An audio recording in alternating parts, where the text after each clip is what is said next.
more time talking about what do you call it, as opposed to what do you do about it, you know? I mean, really, if Fox didn't talk about this, they'd have nothing else to talk about, it would seem to me. You know, radical Islamic extremism, I'm not sure an awful lot is gained by saying that. All right, ladies and gentlemen, we're going to go to Andy McCarthy in just a second. The president is speaking, and he's speaking about at this terrorism summit, and one of the first things he brought up was the 3 Muslim students killed.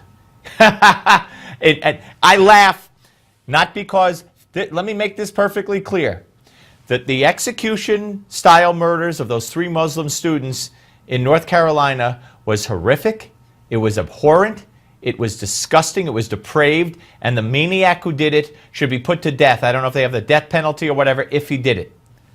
But this president is going around selling the story that this was done, even though he says, I don't know if it was done, but he's selling the story that it was done because they were Muslim.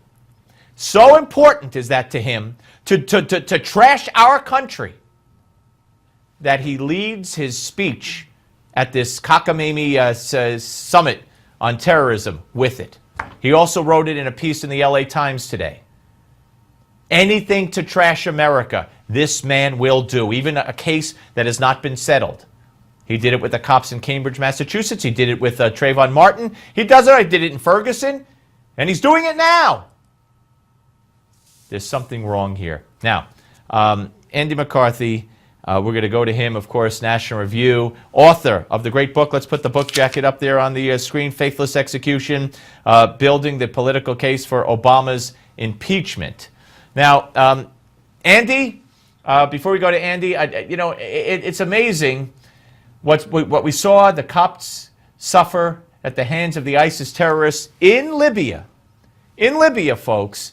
And as we welcome in Andy McCarthy, Andy, the fact of the matter is that Hillary Clinton and Barack Obama, they handed over Libya by disposing of Gaddafi, handed Libya over to the terrorists.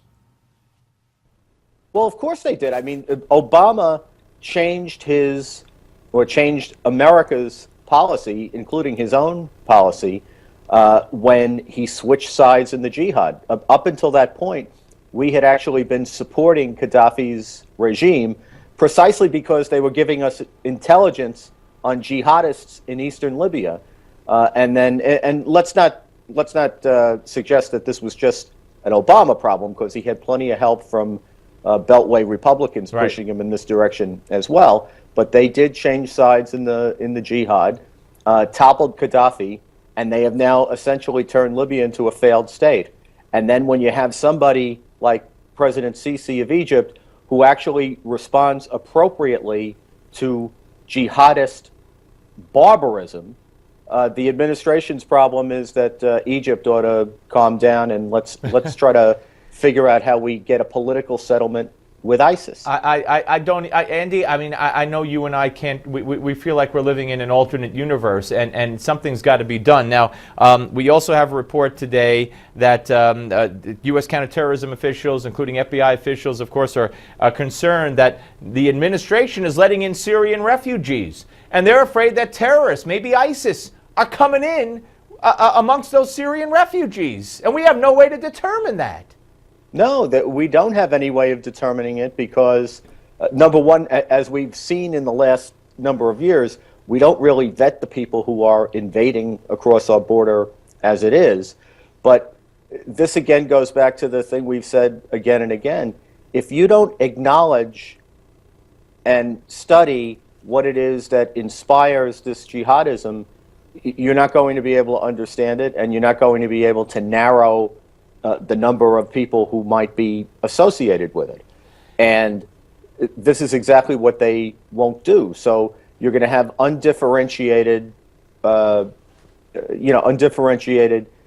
immigrants coming in across the country from not just Syria, but other hotspots as well. And Steve, look, we've seen how well they vet people in Syria, right? They told us again and again that they were helping the moderate Right. Syrian rebels. Right. And every time there's a news story, it's about how this group of rebels joined with ISIS, this group of rebels joined up with Al-Qaeda or sold their weapons to Al-Qaeda. So if the same people who are doing the vetting in Syria are going to be contributing to the vetting on this end, boy, that's not a good situation. My God. And there's another story, a man that you are familiar with. He's the founder of the Muslim Public Affairs Council, the MPAC, Salam al-Mariyati, who famously said after 9/11 that Israel should be on the suspect list for committing the 9/11 attacks. He's Right. apparently one of Obama's buddies. He was at the conference yesterday at the White House. Yeah, well, why not?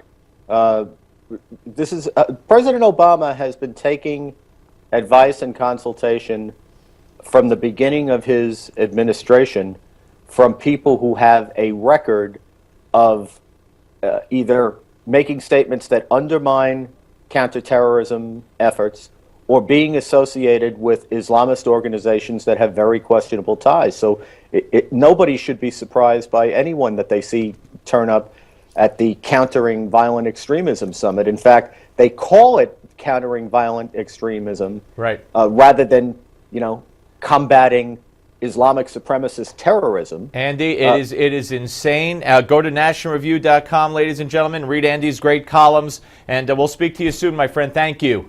Thanks, Steve. All right, folks, we're coming back with Bernie Schroeder.